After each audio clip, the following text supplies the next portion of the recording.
이사야서 40장 8절 말씀입니다.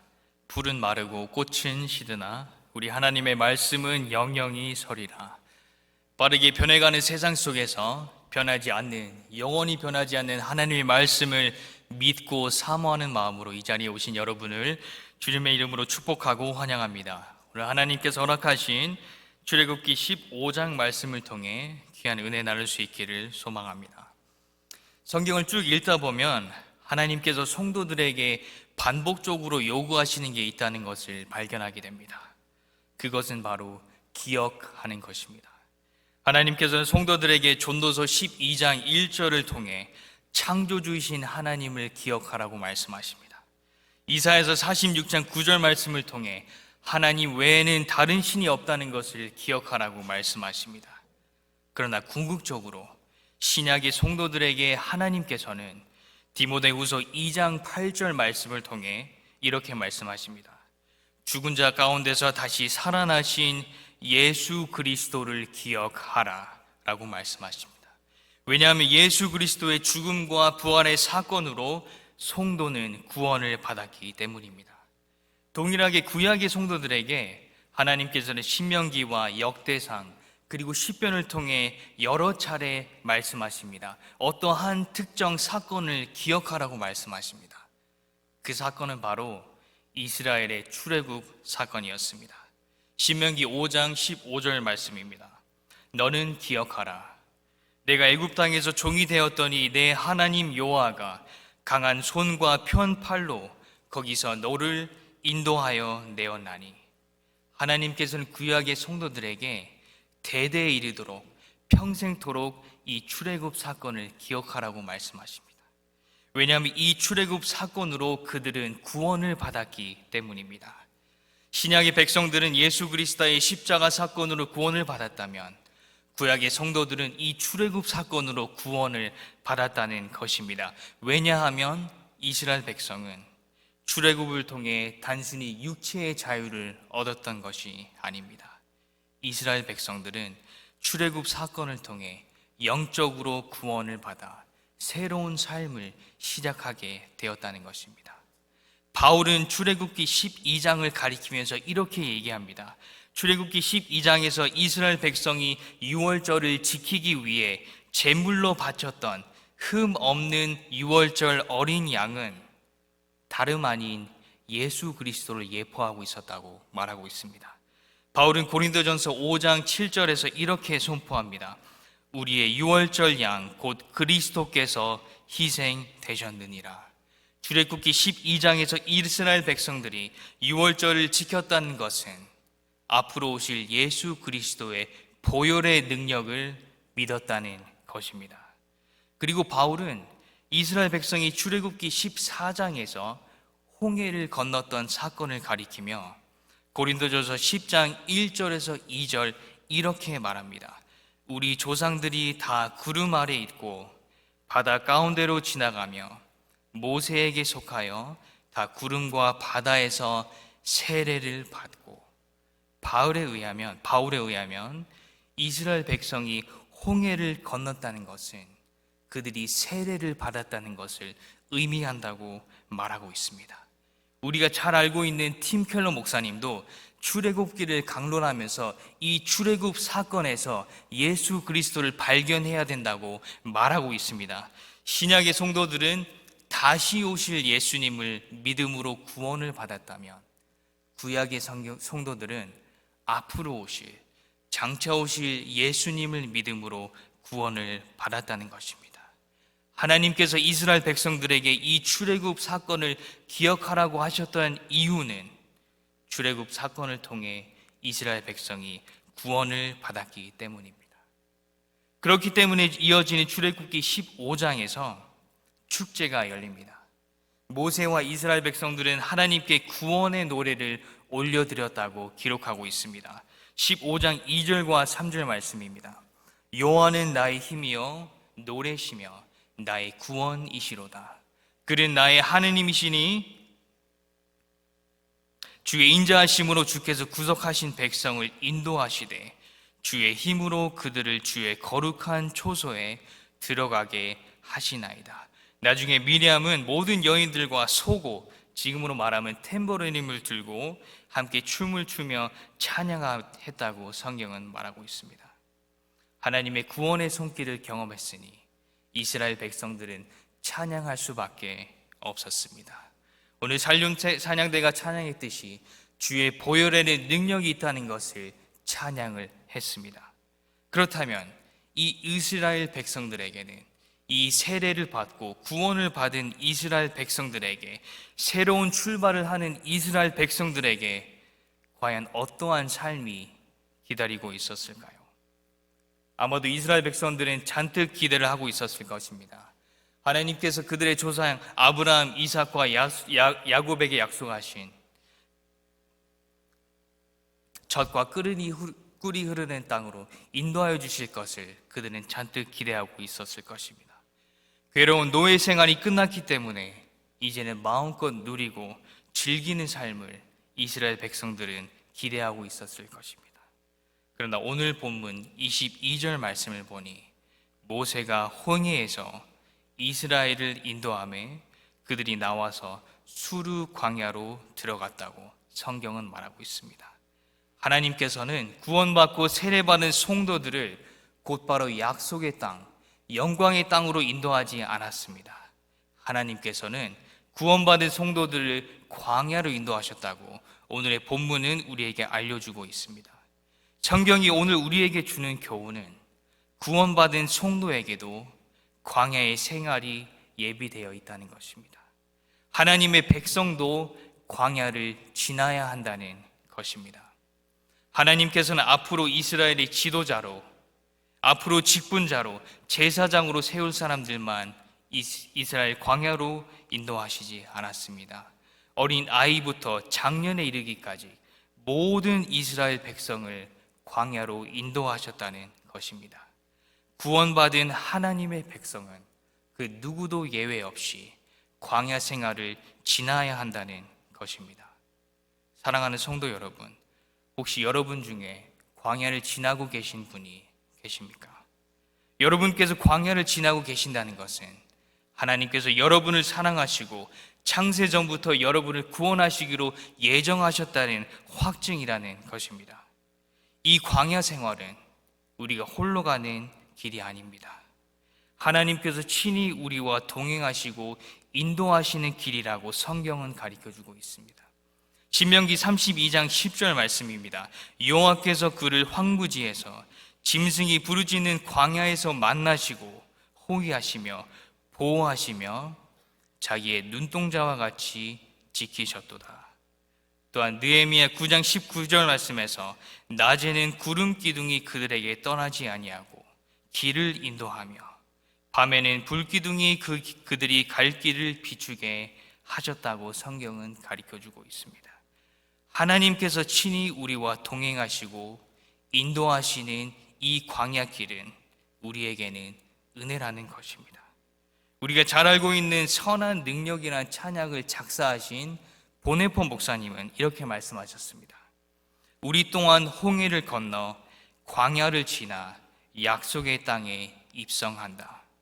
하나님께서 이스라엘 백성에게 광야의 길 뒤에 약속의 땅으로 인도하시겠다고 약속하셨듯이 우리 또한 이 고난의 길, 이 광야의 길 뒤에 영광의 땅으로 인도하시겠다고 약속하고 계신다는 것입니다. 오늘 함께 드린 찬송과 가사를 함께 묵상하기 원합니다.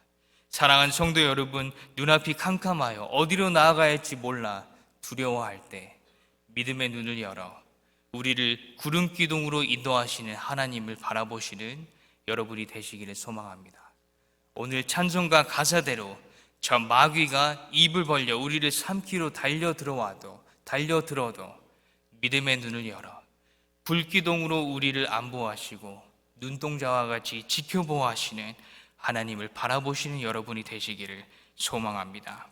우리를 마침내 영광의 땅으로 인도하실 하나님을 바라보며 하나님과 동행하며 은혜로운 광야 생활하시는 여러분이 되시기를 주님의 이름으로 축복합니다. 그렇다면 하나님께서는 왜 구원받은 성도들을 광야로 인도하실까요? 성도를 온전케 하기 위함입니다. 더 구체적으로 성도의 믿음을 온전케 하기 위함입니다. 신학 용어로는 이것을 성화라고도 합니다. 본문 22절 말씀으로 다시 돌아오면 모세가 홍해에서 이스라엘을 인도하며 그들이 나와서 수르 광야로 들어가서 거기서 사흘 길을 걸었으나 물을 얻지 못하고, 이스라엘 백성이 사흘 동안 광야 생활을 했는데 문제가 발생했습니다. 마실 물을 찾을 수 없었습니다. 그러다 마라라는 땅에 도착했는데 그곳에 물이 있었던 것입니다. 아마 이스라엘 백성들은 하나님께 감사드리며 찬양하며 그 물이 있는 곳으로 달려갔을 것입니다. 아마도 어린 아이부터 작년에 이르기까지 노인 어르신들부터 마실 수 있도록 서로 배려하며 양보를 하며 서로 도왔을 것입니다. 그러나 본문 23절을 보니 마라에 이르렀더니 그곳 물이 써서 마시지 못하겠으므로 그 이름을 마라라 하였더라. 물을 마신 사람들은 한 명, 두 명씩 배를 쥐어잡고 바닥에 쓰러지기 시작했습니다. 마셨던 물은 결국 구토로 다시 나오기 시작했습니다. 왜냐하면 그 물은 써서 마시지 못하는 물이었습니다. 몸에 좋은 음식이라면 아무리 써도 코를 막고 삼킬 수는 있습니다. 억지로 삼킬 수는 있습니다. 그러나 마라의 물은 단순히 쓴 물이 아니라 몸이 받아주지를 못하는 물이었다는 것입니다. 그래서 24절에 보니 백성이 모세에게 원망하여 이르되 우리가 무엇을 마실까 하매 이스라엘 백성들은 모세를 원망했다고 성경을 말하고 있습니다. 문제를 직면했을 때 이스라엘 백성들은 본능적으로 반응을 했다는 것입니다. 왜냐하면 물은 생존을 위해 필수로 필요했던 것이기 때문입니다. 그러나 모세는 동일한 문제를 직면했을 때 어떻게 반응을 했을까요? 이스라엘 백성들이 원망을 했을 때, 모세 자기 자신도 마실 물이 없었을 때 모세는 어떻게 반응을 했을까요? 모세는 믿음으로 반응했다는 것입니다. 모세는 이 문제를 해결하실 분은 오직 하나님뿐이라는 것을 믿었고 기억했다는 것입니다. 그래서 본문 25절에 이렇게 성경은 말하고 있습니다. 모세가 여호와에게 부르짖었다. 그리고 하나님께서는 모세의 기도에 응답하셨습니다. 이어진 25절입니다. 여호와께서 그에게 한 나무를 가리키시니 그가 물에 던지니 물이 달게 되었더라. 하나님께서는 친히 모세에게 무엇을 어떻게 해야 할지 가르쳐 주셨습니다. 그리고 모세는 믿음으로 하나님의 말씀에 순종했습니다. 모세가 나무를 던지자 기적이 일어났습니다. 마실 수 없는 물이 마실 수 있는 물, 더 나아가 달콤한 물로 변했다는 것입니다. 그렇다면 하나님께서는 왜 처음부터 마실 수 있는 달콤한 물로 이스라엘 백성을 인도하시지 않고 마실 수 없는 마라의 쓴물로 인도하셨을까요? 25절 후반부 읽어드리겠습니다. 거기서 여호와께서 그들을 위하여 법도와 율례를 정하시고 그들을 시험하실세. 여기서 중요한 단어는 시험입니다. 히브리 문법을 잘 활용해서 본문을 해석해 보면 하나님께서 마라의 쓴물로 이스라엘 백성을 인도하셨던 것은 그들을 시험하기 위함이었다고 성경은 말하고 있습니다. 마라의 뜻은 쓰다입니다. 그리고 여기에서 사용된 쓰다라는 단어의 영어 단어는 bitter입니다. 이 단어는 음식이나 음료의 맛을 표현할 때 사용되기도 하지만 사람의 마음을 표현할 때도 사용하는 단어입니다. 히브리어 원어 마라도 동일하게 음식뿐만 아니라 마음을 가리킬 때, 마음을 표현할 때 사용하는 단어라는 것입니다. 그렇기 때문에 룻기 1장에 보면 나오미는 모압 땅에서 남편을 잃고 두 아들을 잃고 베들레헴에 돌아왔을 때 이렇게 고백합니다. 룻기 1장 2절 말씀입니다. 나를 나오미라 부르지 말고 나를 마라라 부르라. 이는 전능자 하나님이 나를 심히 괴롭게 하셨음이니라. 여기서 괴롭게라는 단어는 오늘 본문에 사용하는 마라, 쓰다라는 단어입니다. 나오미의 마음속에는 마라가 있었다는 것입니다. 나오미에게는 쓴 마음이 있었다는 것입니다. 동일하게 오늘 본문의 핵심은 마라의 쓴 물이 아니라 이스라엘 백성들의 쓴 마음이라는 것입니다. 종교개혁자 존 칼빈은 오늘의 본문을 강론하면서 이렇게 말합니다. 하나님께서는 처음부터 달콤한 물을 주셨을 수도 있었다.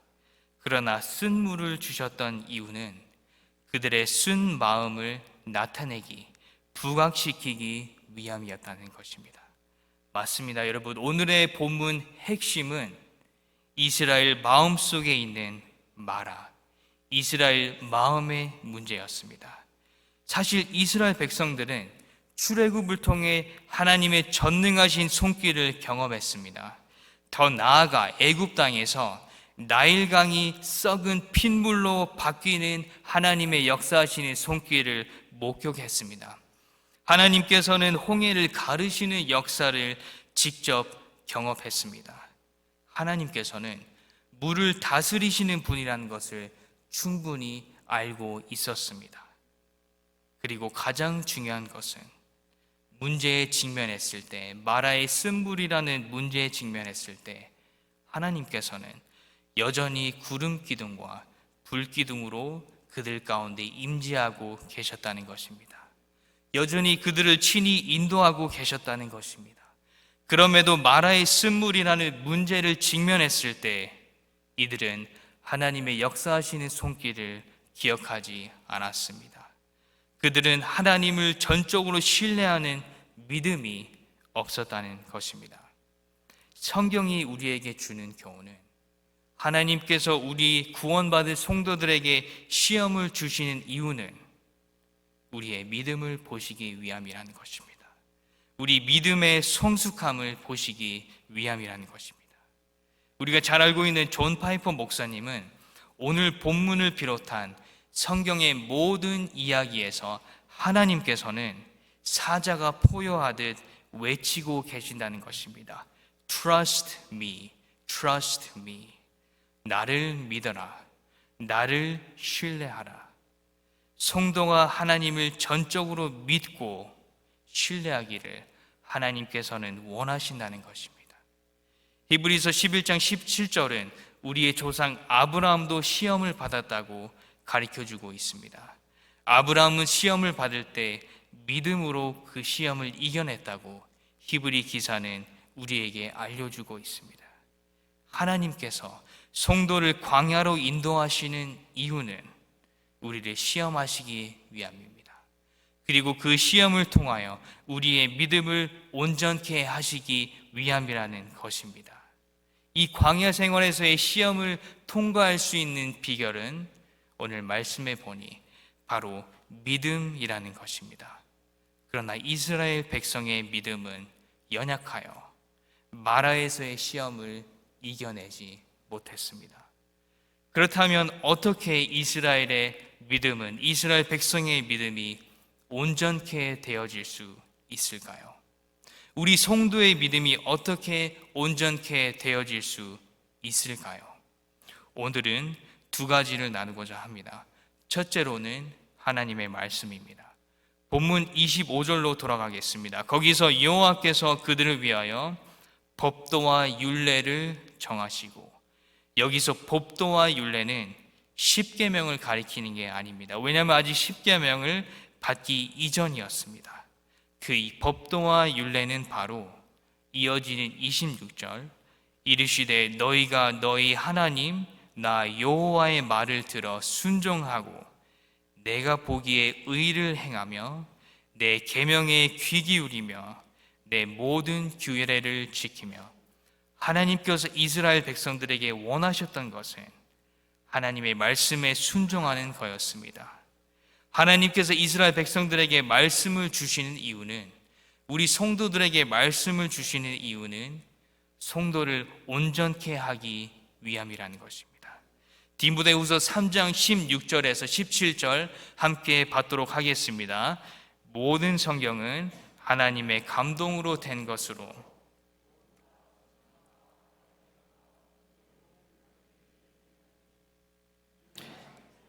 온전하게 하며 모든 선한 일을 행할 능력을 갖추게 하려 함이라. 하나님께서 이스라엘 백성에게 시험을 이겨낼 수 있는 굳건한 믿음을 가지도록 하나님의 말씀을 주셨다는 것입니다.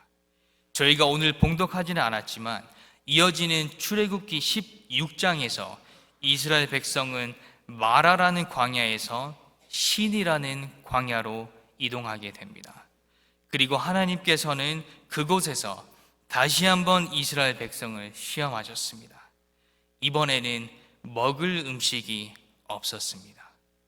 문제에 직면한 이스라엘 백성들은 어떻게 반응을 했을까요? 출애굽기 16장에 보니까 결국 하나님을 또다시 원망하기 시작했다고 성경은 말하고 있습니다. 16장 2절에서 3절입니다. 이스라엘 자손은 온 회중이 그 광야에서 모세와 아론을 원망하며 이스라엘 자손이 그들에게 이르되 우리가 애굽 땅에서 고기 까마 곁에 앉아 있었을 때와 떡을 배불리 먹었을 때에 하나님의 손에 죽었더라면 좋았을 것을 너희가 이 광야로 우리를 인도해 내어 이 온 회중이 주려 죽게 하는도다. 이스라엘 백성들은 또다시 불평과 불만을 원망을 쏟아내기 시작했습니다.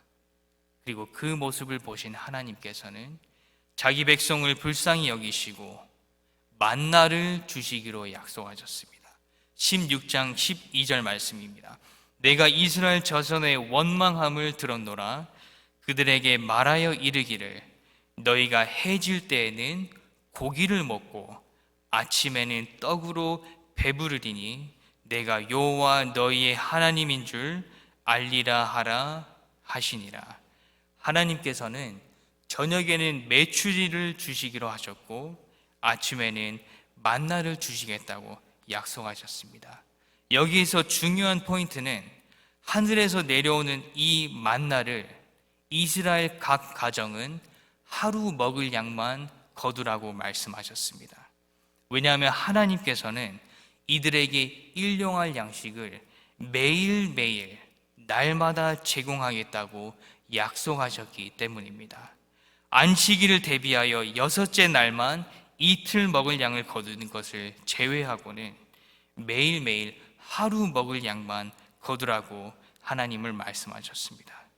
그렇게 하나님께서는 이스라엘 백성의 광야 생활 40년간 매일매일 만나를 통해 일용한 양식을 제공하셨다고 성경은 가르쳐주고 있습니다. 그리고 나중에 가서 신명기 8장에 보니까 모세는 이스라엘 백성들에게 이 만나가 무엇인지 하나님께서 매일매일 제공하셨던 궁금하셨던 이 만나가 과연 어떤 의미를 가지고 있는지 가르쳐 줍니다. 신명기 8장 2절에서 3절 말씀 함께 받도록 하겠습니다. 시작. 내 하나님 여호와께서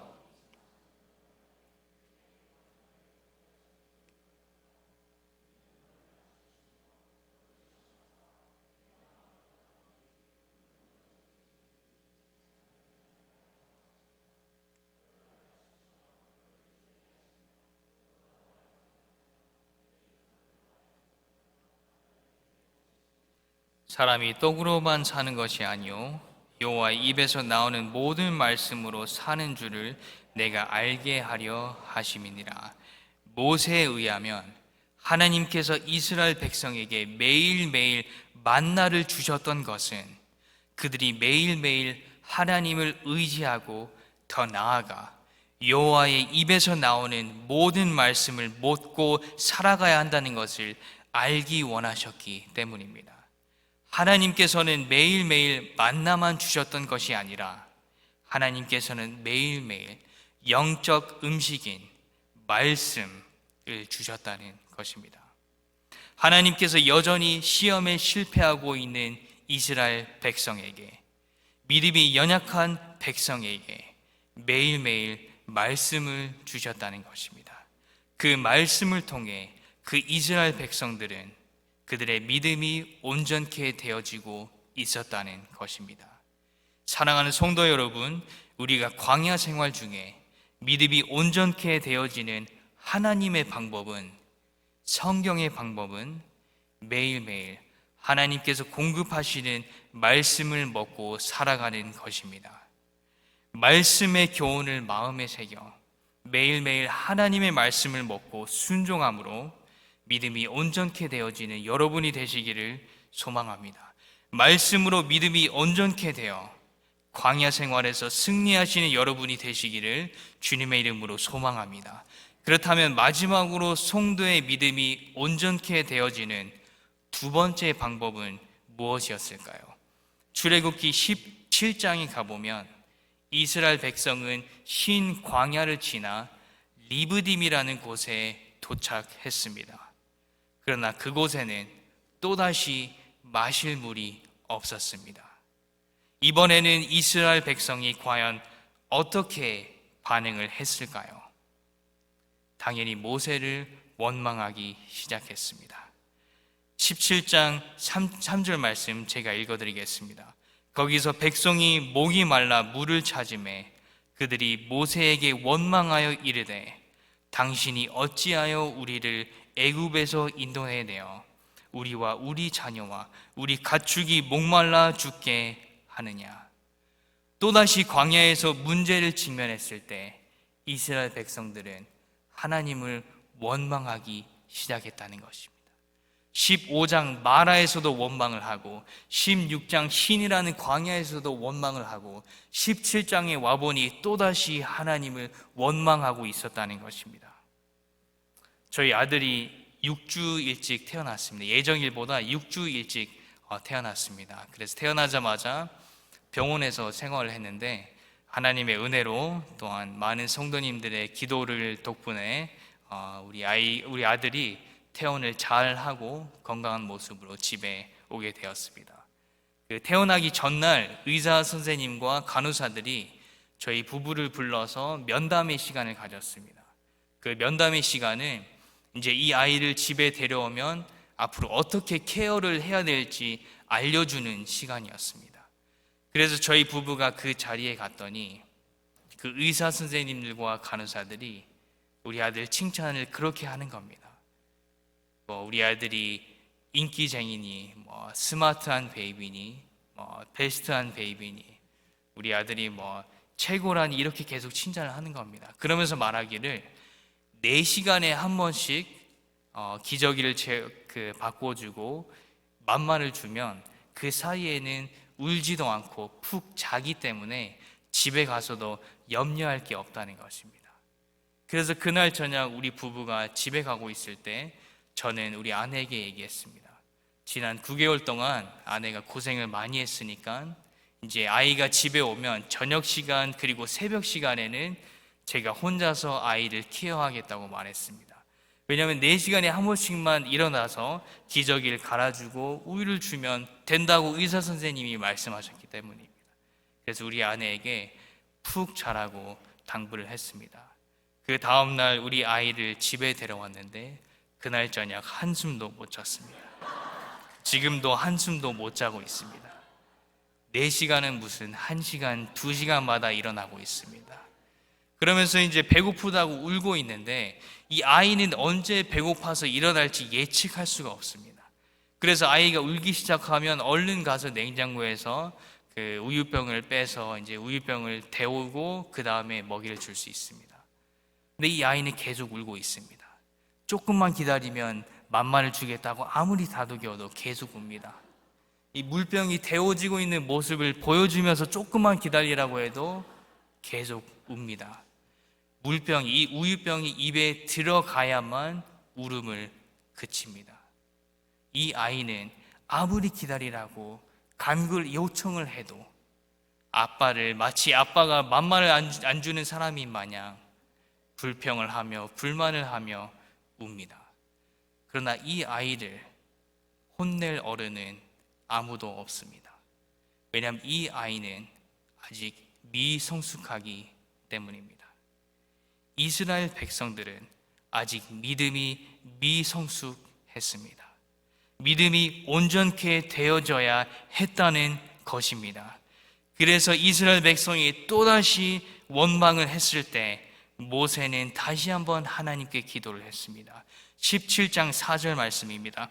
모세가 여호와에게 부르짖어 이르되 내가 이 백성에게 어떻게 하리이니까 그들이 조금 있으면 내게 돌을 던지겠나이다. 야구에서도 사실은 3번 실패하면 기회가 없습니다. 벌써 3번째로 실패하고 공개적으로 하나님을 원망했던 이스라엘 백성들을 하나님께서는 어떻게 대하셨을까요? 17장 5절 말씀을 보니 드디어 올 것이 왔습니다. 여호와께서 모세에게 이르시되 백성 앞을 지나서 이스라엘 장도들을 데리고 나일강을 치던 내 지팡이를 손에 잡고 가라.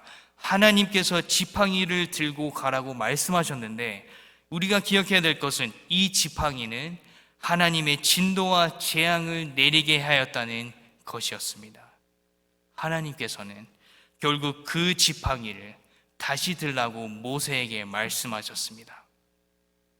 그러나 17장 6절을 보니 하나님께서는 여전히 실패하고 있는 이스라엘 백성을 향해 지팡이를 치라고 말씀하시지 않고 아무 죄가 없는 반석을 치라고 말씀하십니다.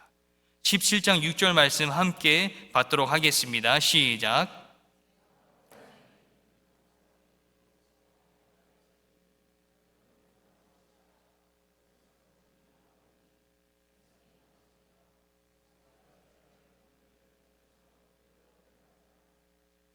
하나님의 말씀에 순종하여 모세가 반석을 치자 마실 물이 나왔다고 성경은 가르쳐주고 있습니다.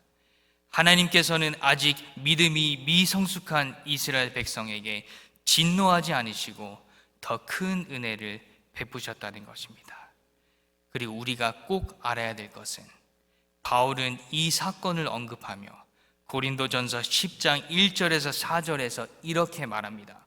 형제들아 나는 너희가 알지 못하기를 원하지 아니하노니 우리 조상들이 다 구름 아래 있고 바다 가운데 지나가며 모세에게 속하여 다 구름과 바다에서 세례를 받고 모두가 같은 신령한 음식을 먹으며 모두가 같은 신령한 음료를 뒤따르는 신령한 반석으로부터 마셨으니 그 반석은 곧 그리스도시라. 이스라엘 백성이 받아야 할 진노를 예수님께서 반석이 되시는 예수님께서 받으셨다는 것입니다. 그리고 이스라엘 백성들에게 생명수를 공급하셨다는 것입니다. 이스라엘 백성은 결코 광야 생활에서 광야에서의 시험을 스스로 이겨낼 수 없었습니다. 그렇기 때문에 하나님께서는 독생자 예수 그리스도를 보내셨다는 것입니다. 마태복음 4장에 보면 예수님께서는 성령에 이끌려 마귀에게 시험을 받으러 광야로 가셨다고 말하고 있습니다. 1절 말씀입니다. 그렇게 1절 말씀은 우리에게 알려주고 있습니다. 이스라엘 백성이 40년간 광야 생활을 했다면 예수님께서는 40일간 광야에서 시험을 받으셨습니다. 이스라엘 백성이 3번 시험에 실패했다면 예수님의 3차례 시험을 모두 이겨내셨습니다. 불평하지 않으시고 원망하지 않으시고 순종과 믿음으로 모든 시험을 이겨내셨다는 것입니다. 그리고 예수님께서 최후 승리를 하셨기 때문에 성도들은 예수님을 말미암아 이 광야 생활을 완주하고 승리할 수 있다는 것입니다. 맞습니다. 성도의 믿음이 온전케 되어지는 궁극적인 방법은 예수 그리스도라는 것입니다. 히브리서 12장 2절 말씀입니다. 함께 받도록 하겠습니다. 시작. 여기서 주라는 단어는 창시자라는 단어입니다. 믿음의 창시자요 온전케 하는 예수님을 바라보자고 히브리 기사는 말하고 있습니다. 성도의 믿음을 온전케 하는 분은 예수 그리스도이십니다. 출애굽기 17장에서 이스라엘 백성이 마실 물이 없어 불평하며 원망했을 때 반성이신 예수 그리스도께서 영원히 목마르지 아니하는 생명수를 공급하셨습니다. 출애굽기 16장에서 먹을 음식이 없어 불평하며 원망할 때에 하나님께서는 하늘로부터 생명의 떡이신 예수 그리스도를 주셨다는 것입니다. 요한복음 6장 32절, 33절 그리고 35절 제가 읽어드리겠습니다. 여호와께서 이르시되 내가 진실로 진실로 너희에게 이르노니 모세가 너희에게 하늘로부터 떡을 준 것이 아니라 내 아버지께서 너희에게 하늘로부터 참 떡을 주시나니 하나님의 떡은 하늘에서 내려 세상에 생명을 주는 것이라. 예수께서 이르시되 나는 생명의 떡이기니 내게 오는 자는 결코 줄이지 아니할 터이요 나를 믿는 자는 영원히 목마르지 아니하리라. 아멘. 그리고 출애굽기 15장에서 마라의 쓴물을 단물로 변화시켰던 그 나무 조각은 바로 예수 그리스도의 십자가라고 성경은 가르쳐주고 있습니다. 사랑하는 성도 여러분, 오늘 말씀이 우리에게 알려주는 것은 예수 그리스도의 보혈로 이스라엘 백성은 구원을 받았다는 것입니다. 예수 그리스도를 말미암아 구원받은 이스라엘 백성들이 그들의 믿음이 온전케 되어 져갔다는 것입니다. 우리 또한 오직 예수 그리스도의 보혈로 구원을 받았습니다. 그리고 우리 또한 예수 그리스도를 말미암아 우리의 믿음이 온전케 되어진다는 것입니다. 하나님께서 친히 인도하시는 이 은혜로운 광야 생활을 살아가실 때 말씀을 가까이 하는 여러분이 되시기를 소망합니다.